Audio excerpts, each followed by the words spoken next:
All right, let's jump into this. Third time's a charm. Just sort of got into this a couple of times, and market's actually sort of spiking up a little bit early today. So I've just seen Aussie just jump up 20 points from 10 o'clock, which is not typically the sort of time that you see volume sort of come into the market here. So sort of silver's just jumped up a couple of points, and yeah, I've just had a quick little squiz around. I couldn't see anything as a sort of catalyst, as a driver, and outside the normal sort of times that you expect to see volume, generally there's got to be some sort of reason for it. So we're seeing it sort of revert a little bit at the moment. So makes me sort of think that maybe this is just a little bit of a stop hunt, sort of continuation of that little sort of push off the lows from last night. But I'll get to that in a moment. Start off with a bit of the news here. So overnight we had, so where we go? We got, so actually covering yesterday, BOJ, they held flat again. Where are we at? 50 basis point. That was obviously sort of through the session yesterday, 103. And that's what I was saying in the video yesterday. About 1 o'clock is generally when they seem to come out with these bits of data. Speaking of time, where are we at? 10:34 a.m. on the 2nd of May. So held flat, and US dollar continued to sort of strengthen sort of because of that as well. Because they talk the talk, BOJ, but very, very slow and reluctant to change and move everything, very stuck in their ways with it all. So, yeah, no real sort of shock or surprise there. We did see unemployment claims spike up a little bit, which was the first time we've seen this actually move up for a while. If you look at sort of all these previous months here, it's in a sort of 5,000 sort of band, and it's been, and each time, because this one's actually is a bit different because it comes out weekly, but it's, yeah, been very much a sort of non-event. Like, it's not a massive bit of data, but it's something to plug in each week and to get a little sort of ticker across and a read on things. And it's really been a bit of a snooze, as you can see, pretty close within 5,000, so of their expectations. But this month they actually spiked up 241 against, say, 223, expected 224, continuation of that kind of snooze level of data. But they got to spike up. That's 20,000, so it's 10% up above that or thereabouts. So maybe that's to do with all this sort of uh, Dodge things or whatever they're called, Doge sort of stuff with them sort of moving off a couple of people and sort of trimming the fat, so to speak, with a couple of those sort of government positions. Could be. We had ISM data overnight, bit of a mixed bag here with it all. We've got obviously sort of, these are other ones where you want to sort of see higher numbers, obviously sort of for a bit of an expansion with the ISM. So just let me open this one up here. And yeah, so again, the 50 is the baseline with it all.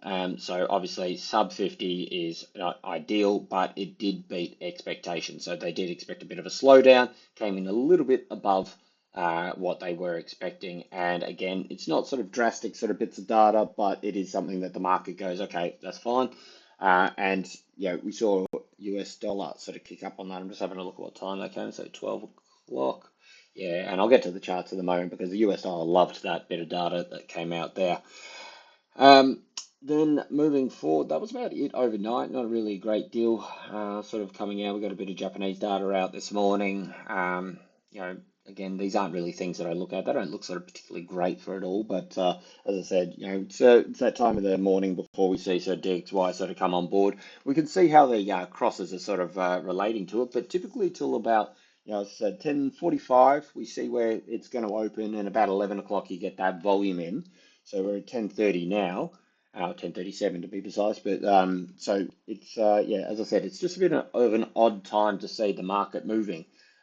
Just the way it just did, it just sort of spiked straight up, and see if it just sort of comes back to where it was. So moving forward through the day, we do have bank holiday in China. Maybe this could be affecting some things a little bit as well. Some sort of flows over there might be sort of impacted or reduced. So that could be sort of partly a reason. There's nobody, like the way that these bank holidays work basically is like, they've got the ability to be extremes on both sides. One, low liquidity, there's nobody there buying, nobody there selling, nobody trading and that, and so things can kind of stay a bit stagnant. But the other side of it as well is actually, for the same reason, obviously people aren't there, but there's nobody to counter a trade should it move. So all of a sudden they start, buying the yuan or selling the yuan or whatever. Um, there's nobody to stand in front of it to sort of keep that stuff as balanced. Now, it's not to sort of say, I mean, one was just an example, because this can go for any currency in any country, like, but like it's not like everybody switches off. But obviously, bank holiday, you've got those larger sort of institutions potentially, probably more sort of with the US and Europe, I would say, than maybe sort of the one and China. But you've got these larger institutions that can, counter these trades. And so, if there isn't somebody on the other end of the trade to stop these things, if they're buying, buying, buying, buying, well, there's nobody to sell into it, and the move can really accelerate or go up or down, whichever direction. So yeah, that's just why it's always important to sort of keep an idea of these sort of bank holidays. We had a whole bunch of them yesterday through a Euro session, through Europe as well. I think Labor Day or something over there. So coming up through today, though, we got retail sales for Aussie. So a little bit of a tick up here. PPI looking to be pretty flat. Look, these aren't super strong numbers, but it is expected to move up a little bit. Is that enough to sort of make Aussie just jump up? Just having a look now, 17 points in 20 minutes? Probably not. I don't think so anyway. So, I mean, that's the kind of thing that you could explain a little bit of it, maybe. But we also saw a spike on gold, excuse me, spike on gold and spike on silver. So it makes me think it's something more broad than just um, local data. You know what I mean? If it was just Aussie running by itself, then I'd say, okay, yeah, it could be people positioning for the retail sales. Though retail, a couple of things with this. Retail sales aren't massive. Like, it's a decent bit of data, but it's not a massive sort of mover of the market typically. So you won't necessarily see, you might see people sort of react to it, the market react to it a little bit, but they won't necessarily position themselves. Oh, I got to get long the Aussie dollar before the retail data comes out. Like, it just doesn't work like that. It's not the same as sort of like, hey, we're expecting a rate cut, so let's sell the Aussie prior to that. You know what I mean? So it's not really something that could explain away the kind of move that we just saw. I haven't seen any headlines. There was a headline with the US and Ukraine signing a deal in relation to. Sorry, one second. Oof, I think I need another coffee. There was that headline for Ukraine and the US signing a deal in regards to um, the rare earth materials, and I think sort of with that, the US is going to sort of pledge a bunch of money to rebuild or help rebuild um, parts of sort of the bombed parts of sort of Ukraine, and for that, then the US gets preferential treatment in terms of being able to purchase these materials at a cheaper price. Which obviously, in the grand scheme of things, I'm not sure about the sort of which minerals and all this kind of stuff. But if I was to sort of hazard a guess, I would sort of say it's the kind of things that China controls a lot of. And obviously, with them sort of being in a bit of a trade war sort of thing with the US, they need to secure other sources for this kind of stuff as well, so they're not sort of held hostage at any sort of negotiations based on those materials. So anyway, that's the only sort of headline that I've sort of noticed come out so far. But we'll see how things go. I'll get onto the charts in a second. Apart from that, rest of Asia, not much going on. Moving forward, a whole bunch of PMIs and that coming out. So we must have had Aussie PMIs yesterday, did we? Yeah, Japan.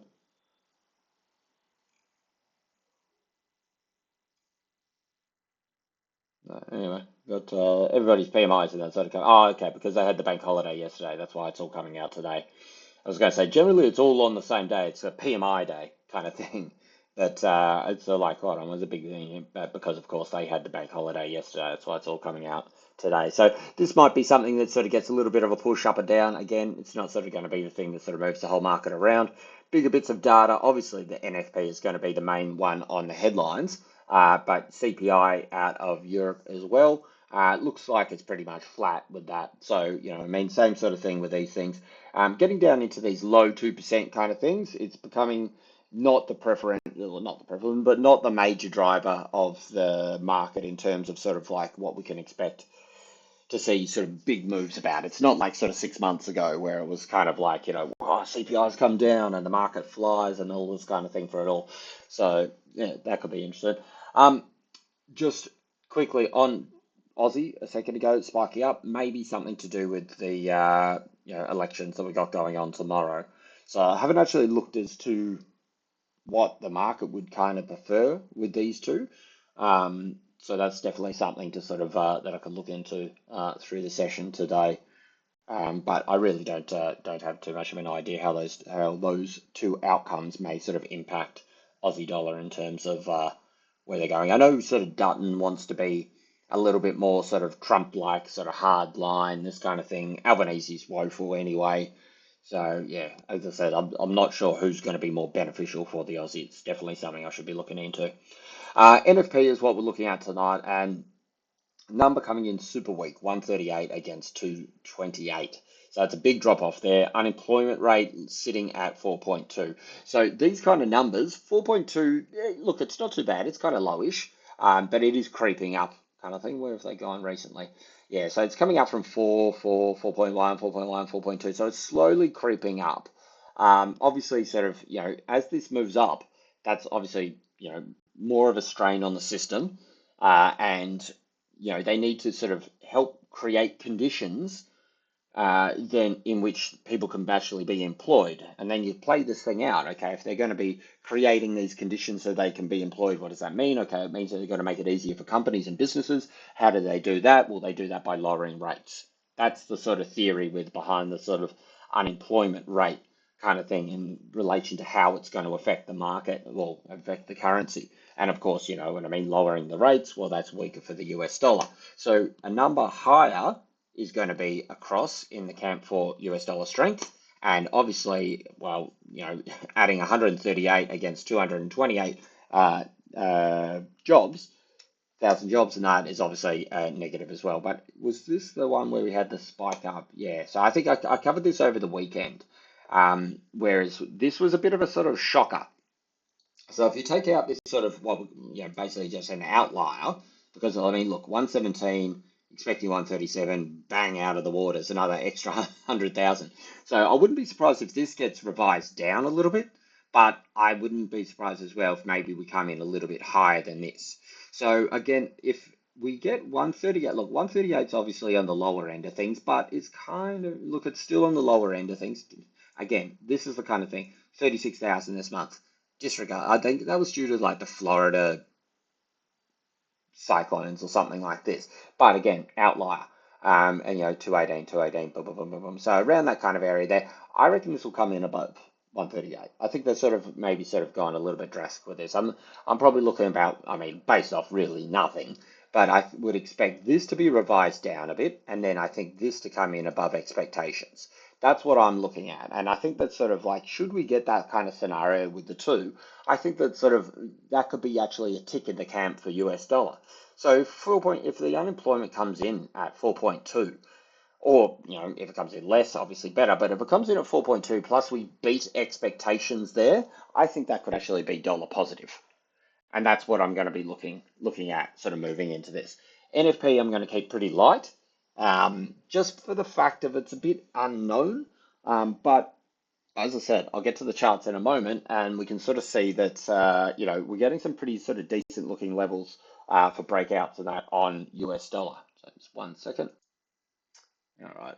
Yeah, the difficulties of the market actually being open while we try to do these. So we're seeing gold shoot back down, silver still up but sitting there, and then Aussie is actually breaking higher but above 74 as well.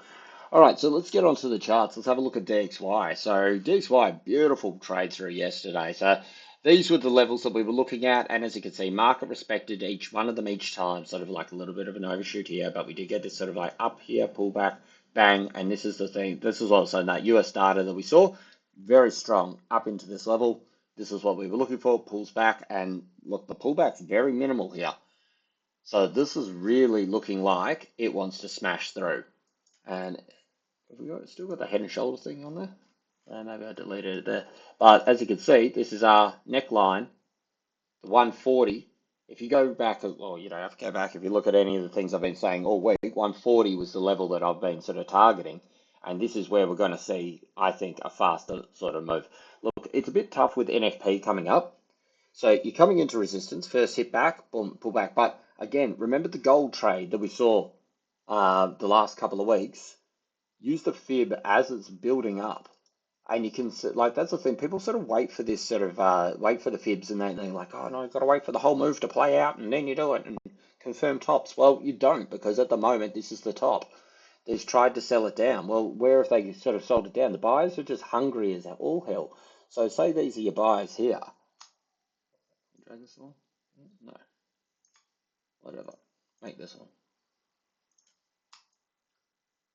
Your buyers are here. Your buyers are here. Your buyers are here. Your buyers are here. That's the move there. You can see them just push, push, push, push, push, push, push, push.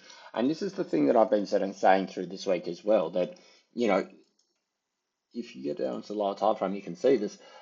There's been a lot of sort of, well, not a lot, but there's been a fair few sort of bits of sort of, well, pretty reasonably rubbish data out this week. And they've just been buying it up every single time. So 2 seconds, just need to manage a position. Yep, and back. And yeah, so good data, they push it. Bad data, well, you know what? They'll still buy it up. And they've just, you can see here, they're just applying the pressure each time. And, you know, these pullbacks are very minimal and it just keeps going up and up and up. And this is the kind of thing you got to think. So say you're on the opposite side of this and you're sort of like trying to sort of fade into this move. You're bashing your head against the wall going, hold on, wait, what the hell is going on? The markets, we've just had bad data. The outlook's looking shoddy, yet it keeps moving up. Why does it keep going higher? It doesn't make sense in terms of the fundamentals. And this is what I'm saying about the sort of what I call or dubbed the sort of the US dollar fanboys, because they will buy it no matter what. Good data, bang, they'll buy it. Bad data, knee-jerk reaction, you know what they do? They buy more and they buy up and up and up and up. And you got to think, okay, why would you buy it at all costs? If you have bad economic data, market moves down, why would you buy it?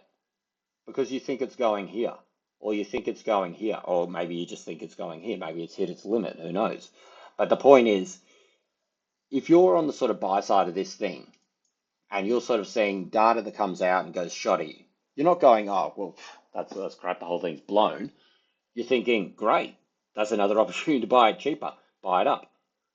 Oh, it comes out, some more data comes out, shocking, breaks the low, boom, buy it up. You know what I mean? And you only buy things at all costs at this level because you think or know it's going up here, or you're planning for it to be up over here. Have a look at gold through this big run, back through here. And this is the thing, sort of like, you know, this is why it was blowing my mind, because I was on the other side of the part for parts of this, that, you know, the pullbacks, very minimal,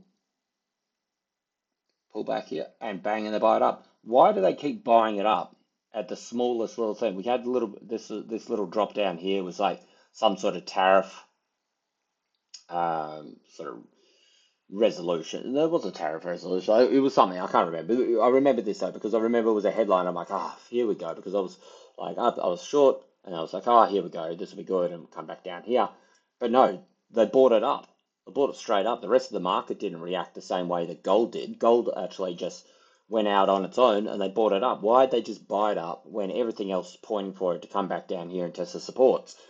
Because they knew they were going to run up here, or they knew they were going to run up here, and so on and so on and so on. And this is the thing, instead of like, you know, if you see these things and it just moves up and they buy it at all costs, well, you know, you got to think, why are they buying it at all costs? Well, they're probably buying it at all costs because they think it's going much higher.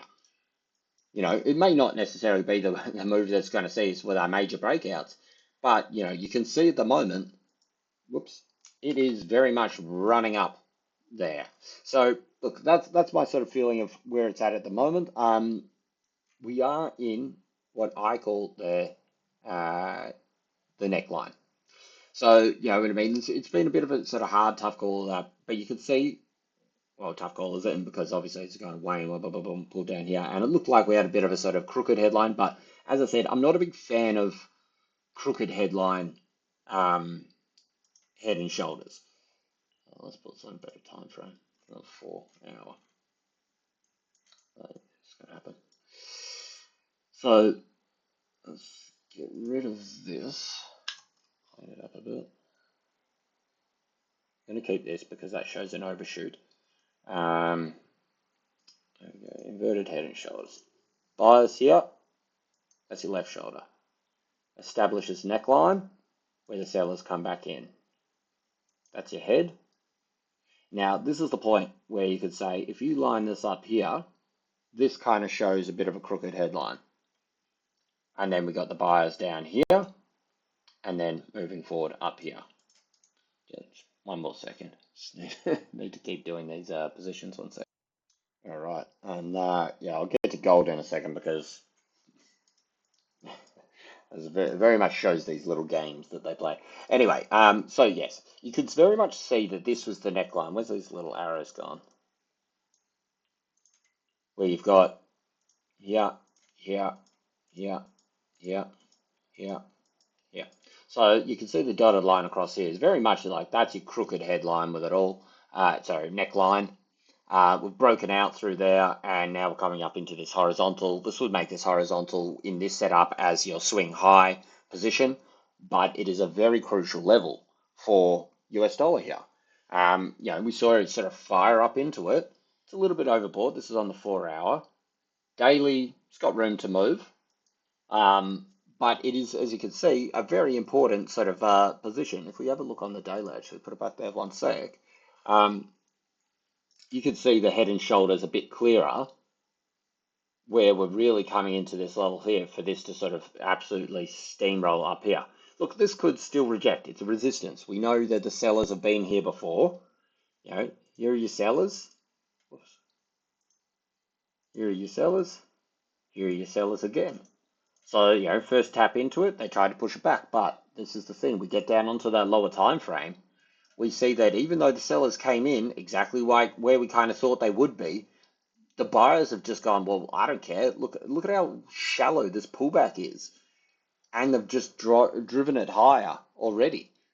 If this thing breaks through here, I imagine it to steamroll up to 101 because there's not really much else in its way. We've got a little gap over here at 108 or so, 180. So, you know, there's looking like it does want to sort of punch up a little bit higher. It's starting to turn into one of my old charts with arrows all over the place. But point is that it's sort of like, you know, it is powering through here. It's a resistance level. We've seen it sort of hold a couple of times on the way down. It's only tested it once. Yes, the pullback's been very shallow. The question is, do they do one more little shakeout and push it through? Or have they already burnt that idea by doing these little shakeouts? Excuse me, shakeouts, and then sort of pushing it through. So yeah, look, it's a bit of a tough call. NFP tonight, obviously, generally it's pretty quiet. That's why I'm surprised to see such early volume and movement in the market with no catalyst and also NFP coming up later tonight. Excuse me. But certainly it's looking like it wants to drive up here. I would say above here, maybe look to close the gap up around this 180, see what happens there. But then pretty much you're looking up at this horizontal coming around at 101.25, whatever. Let's put a little circle on it. That's what we're targeting or looking for today up over here. Of course, we do have this falling resistance coming in through the middle here. So look, it's going to be tough to sort of get through these areas, but this is the head and shoulders that I've been sort of calling the last week and a half or so around this point over here that we saw this little sort of setup start to come. And this is why I've been sort of like trying to sort of basically get on the short side, long side of US dollar through these areas here.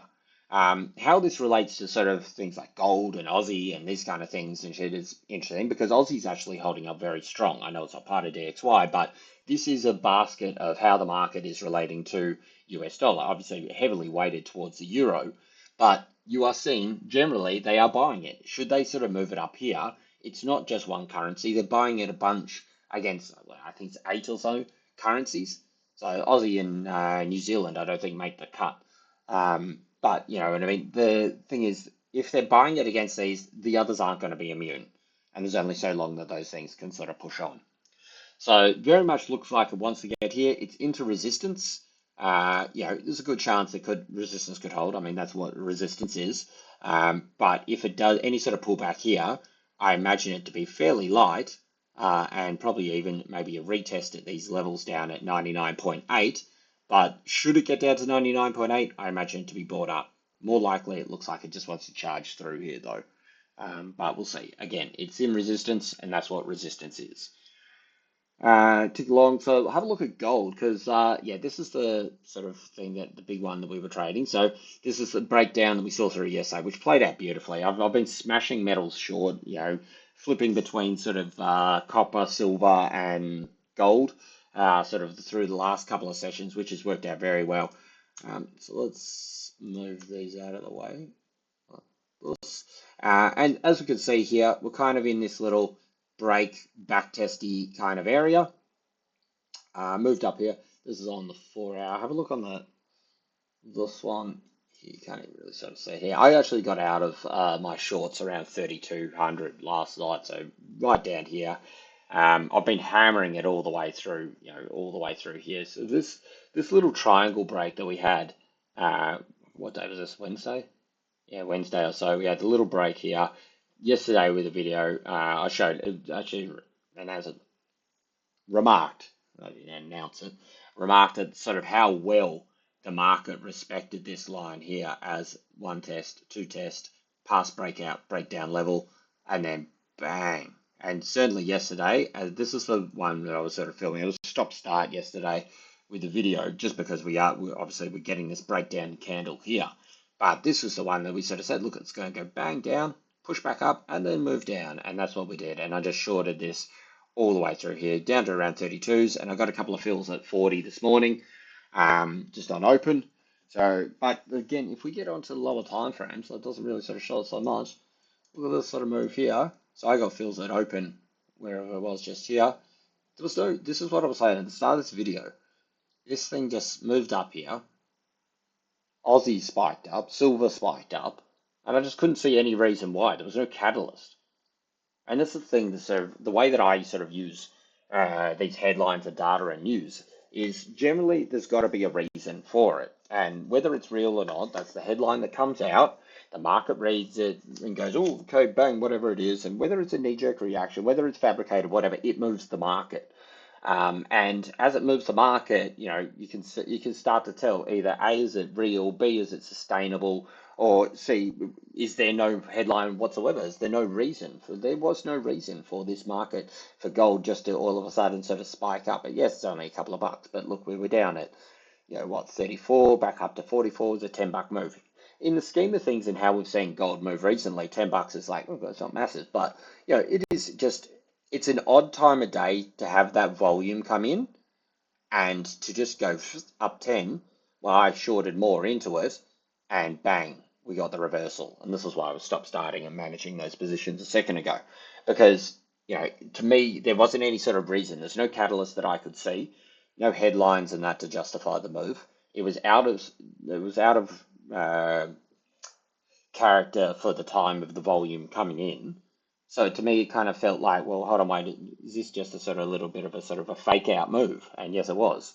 And bang, in and out. Look, I've made a day's worth pretty much while I've been doing the video, but that's fine. We'll see how we go. As I said, NFP tonight, so going to try and remain to keep it pretty low. But we were sort of looking, so anyway, enough of that. That's a smaller time frame stuff. So we're seeing this thing sort of obviously try to find some support. If we actually look left over this, we see it pretty similar to where we've sort of seen that little support through that little sort of congestion area. Cross here, bang. And that's kind of where it tipped into. 30, I think more so for the fact that it's 3,200. It's a nice big round number. People think, okay, look, this thing's come off a lot.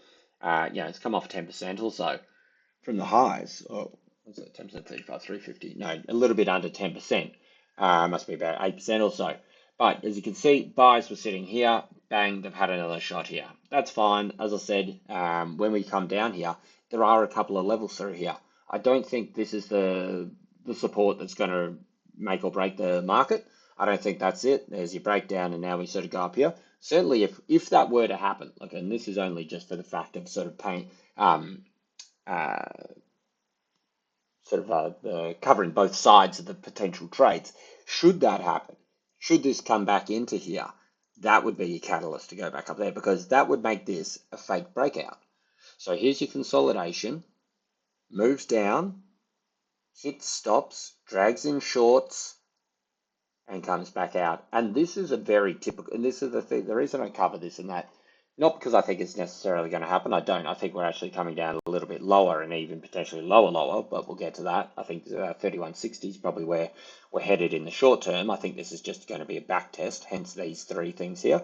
Break down, retest, down to 3160. That's what I think will happen. However, a typical move with gold is consolidation, fake out to the bottom, and then run up in the high direction. And it does it time and time again. I can't be bothered going through a whole bunch of sort of bits, but you can see sort of like if we look at even lower time frame stuff like this stuff here, consolidation, fake down to the bottom, explode up to the top.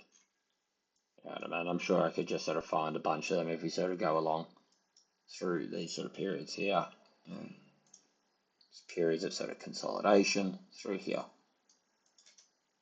Supports, supports, consolidation sideways, fakes down to the bottom, moves up to the top.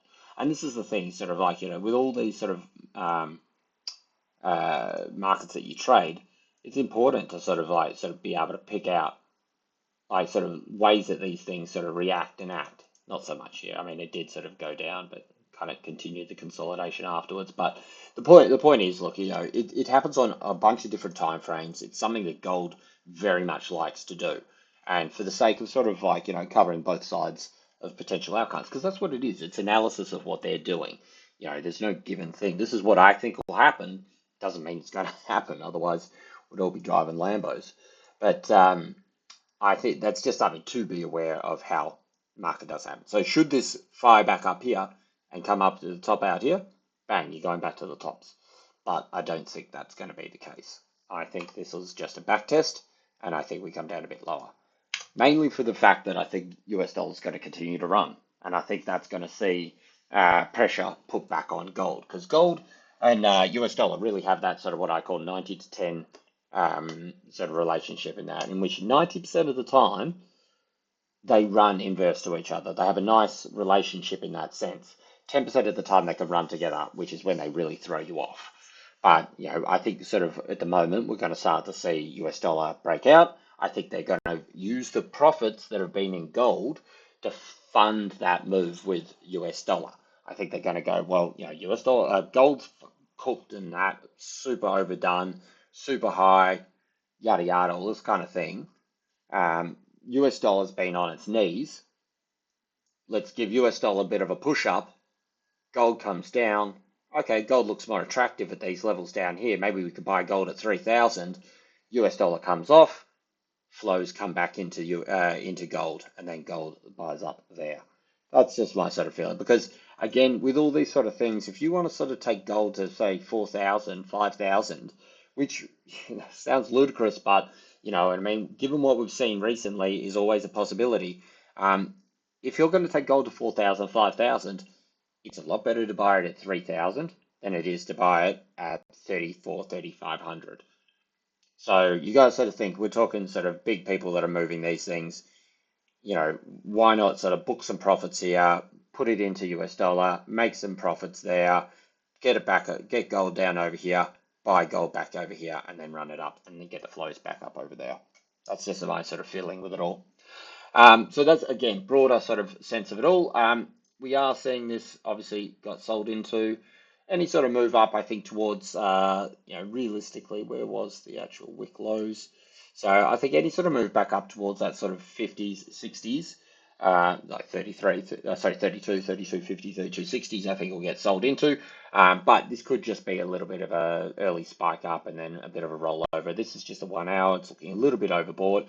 Maybe take out that low wick that we just put in at 27 and look for the body fill down at 14. I don't think we're going to get a breakdown through here prior to the data. I think that sort of, pretty much we can say, look, here's a little level of sellers. We can work off that through this little zone here. and then maybe look for the body fill down over here. But certainly, I think that would be a limit for it all. So there'd be the kind of little levels that I'd be trading. Top side, as I said, up to 50, 60. You get up to around this level over here, I'll probably short some more based on the idea that this would just be, obviously the support would now turn into the resistance. So anybody that didn't sort of take the hit, take their loss down here and was trying to buy this level through here, and this is what I was saying yesterday, there's a very strong support. The buys off these things were like, quite a few percent each time. If they hadn't taken their hit there now, they'd sort of go, well, look, I've got a chance to get out for zero, give it to me, bang, and that'll add to the sell pressure. So if you get up over to this level, I'd look to short it down. Well, I'm going to look to short it down, but in the short term, it almost looks like I reckon we'll just sort of dance around here. Typically, NFP coming up tonight, I would say we're probably going to have a little bit of a quiet session. Look, if DXY breaks out, this thing's going to come back down, and it's right on the cusp. But again, prior to NFP, with expectation of weak numbers, you kind of think, well, is that really the time that they want to start buying the US dollar? I don't know. They've been buying it regardless of everything. So should they be buying it on bad data? Well, what if the data comes in better? Well, they'll buy it anyway. What if the data comes in bad? They'll buy it anyway. So it stands to reason if they've got to buy it regardless, why not buy it now? We'll see how we go. Typically, prior to NFP, though, it's a little bit quiet. Move along, we got Aussie, and this is what I'm saying. Like, this is the kind of stuff that I'm just like, well, where the hell's this come out of? Bang, up through here. So, look, I'm looking short side. I have been for Aussie, and, in and out trades, that's fine. But you want to get this major breakdown over here. And this is the thing that makes me a little bit cautious of the short side, to be honest, is that although, we're very much just very big consolidation here. We've been here for like 2 weeks or so. Very big consolidation through here. Now, Aussie isn't part of DXY. We've established this. But it is obviously in this cross here against the US dollar. So should the market as a whole be buying US dollar, it would stand to reason that they'd be buying it against the Aussie as well. But what we're seeing here is obviously US dollar breaking towards its respective highs in its little little moment. So the whole time US dollar's been moving up, US dollar's been moving up, Aussie's just been holding flat. So that means that they're still buying Aussie, even though they're buying US dollar as a whole in the market. Hence, the two buys cancel each other out. See, if they weren't buying Aussie and they were buying US dollar, well, Aussie would be down over here. But they're not. They're buying Aussie, they're buying US dollar, and hence we're sideways because the two cancel each other out. So the way that you use, or the way that I use DXY with this would be that if we see them stop buying US dollar, all of a sudden that driver's gone. They're still buying Aussie, so that would give you your breakout. That makes sense.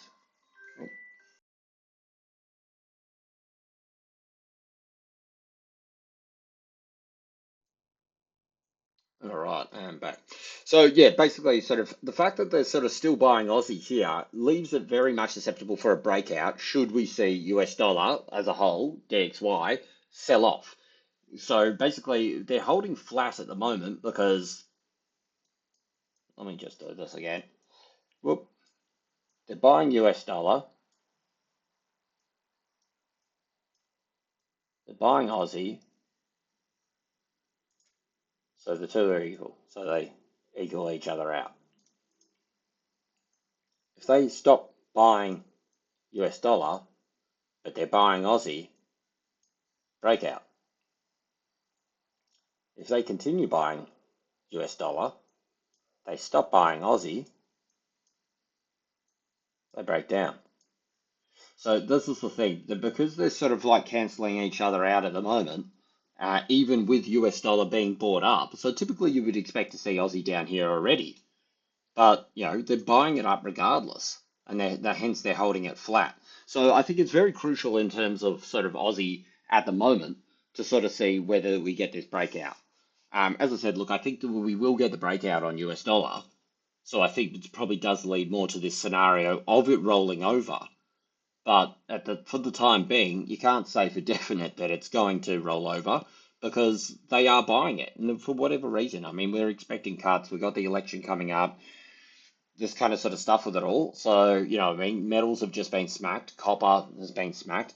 The only thing that I could really see driving it would be the fact that equity markets are bouncing back. So, if the equity markets continue to sort of push higher, then we could see, there we go, so it's very, very big bounce up through here. We could see this thing, so Aussie continue to sort of maintain around this level, but all in all, it has been an absolute nightmare to trade because it's just sideways, which is fine, you know what I mean? Like, for me, I'm particularly with my style, I'm in and out, in and out, in and out. But sometimes you get in a position, you'd like to see these things roll. You'd like to sort of hold a runner and have it come down here, not hold a runner and then fine, it comes up and just eats it up. But anyway, that's life. This is trading. This is what we're doing with the moment. So we'll see how we go with it all. In terms of actual sort of technicals, there's not a great deal you can sort of really, like, as you can see here, takes out the high, reverses, take out the high, reverses, takes out the high, reverses. You can see a little bit of a push up through here. Buyers have obviously, in this latest move, moved up from here. Sellers have moved down from here. So maybe that's a little triangle we can sort of trade off through here. We saw the same thing with gold before. So I think this will be interesting to sort of see, should this break either side of these two here. All in all, we do have a large range. So you need to break the large range to see the full moves. But for the time being, so just keep an eye. We've got retail sales in 10 minutes. For the time being in that, it's very much just still range play. Pretty uneventful, unexciting stuff. All right, move along. We've got silver. So silver actually played out very well. So this is another one that I've sort of been playing to the short side down here. Recap of where we're at. We had the big sort of bounce channel, broke and then grinded up the underside. This move just here is very typical. If you trade silver, you got to know this whole, you got to know this whole setup here, where it sets up a straight line and it goes higher and higher and higher and higher. I've covered this a number of times.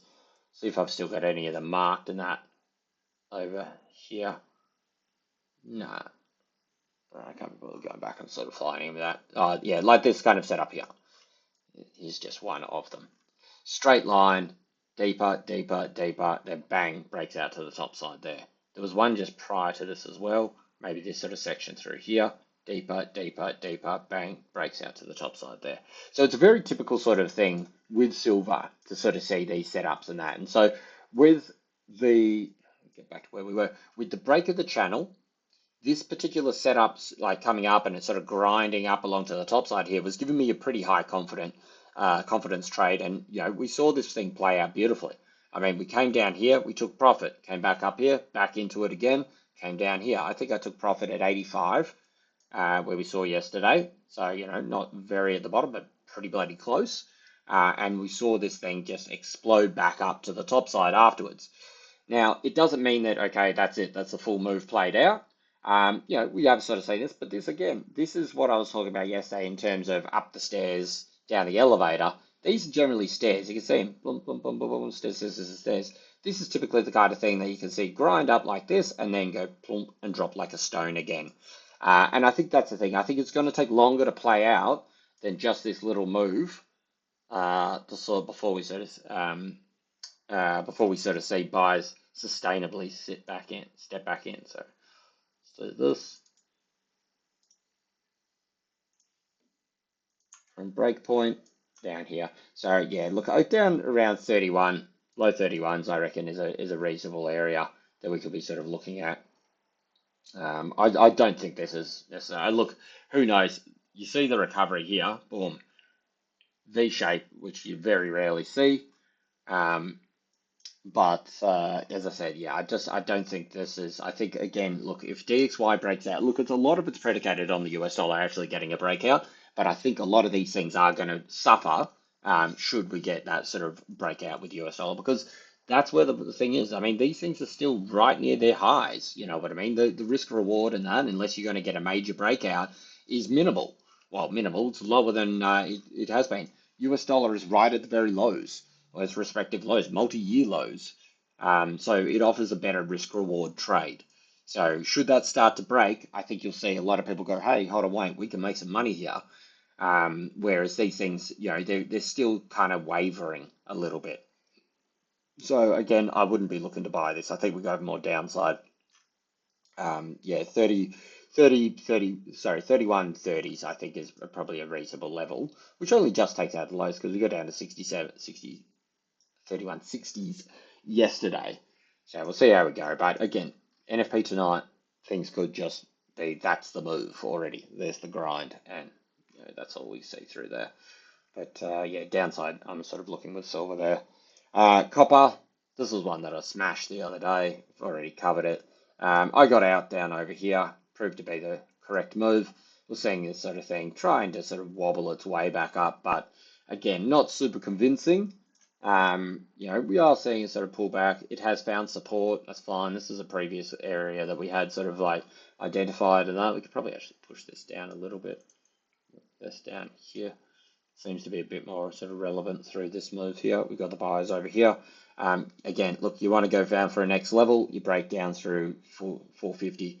That could get quite ugly. Should it do that? Because there you could be looking at like a bit of a bear flag. Oops.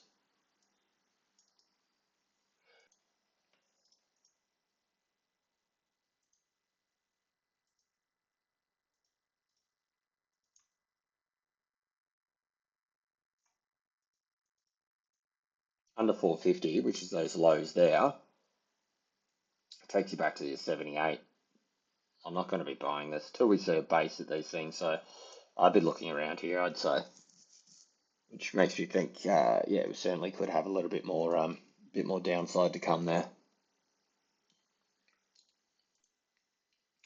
And obviously, sort of copper being a bit of a driver of the Aussie, I think that could obviously also be another sort of cross it for the Aussie and put a little bit of a handbrake on any potential breakout moves. So just going back on the Aussie for one thing, I think that should we see the breakout on DXY, I think it's going to make it next to impossible for Aussie to get the breakout. That's my sort of feeling with it all. So if that fails to break out, then and it sort of sells back down to the lows, you could probably see that breakout on Aussie. But should copper come down, should US dollar break out, I think that's going to be leg down for Aussie there as well. But little bear flag potentially playing out here, measured move down to 424, which is quite a sort of quite a deep sort of pullback, as it says 78% of that bounce move still puts you in line with higher low from this move down here. So again, these are massive moves. Remember, it's 30% for the year to date up to this capitulation high, down 25%, up 20%. I don't know what this pullback here is, but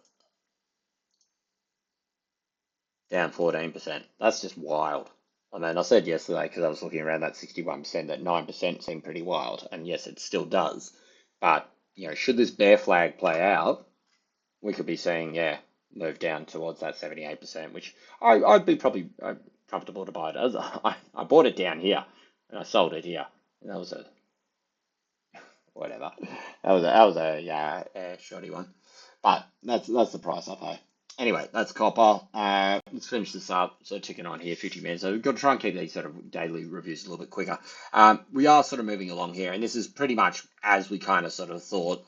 Move up here. We've found this little channel. It's respecting it. It's just grinding along with it. As you can see, hit the top side or thereabouts. This horizontal moved up here and then sold into. So as you can see, it is slowly grinding down. Should this break top side here, that'll be weak for Aussie. As this continues to sort of move down along the side here, I think that's again going to stronger. Basically, that means stronger one, better for Aussie. But as you can see, it's like a controlled move down here. It's no, I mean, look at the gradients of these moves up here and up here. This is very just boom, boom, boom, boom, boom, boom, snoozing, but dribbling down. I don't think there's any major breaks, as I've said each day in that. I don't think any major breaks till we see any sort of resolution with the US and China, which I don't think is going to be coming anytime soon. All right. That's about it for the charts. All right, that's it from me.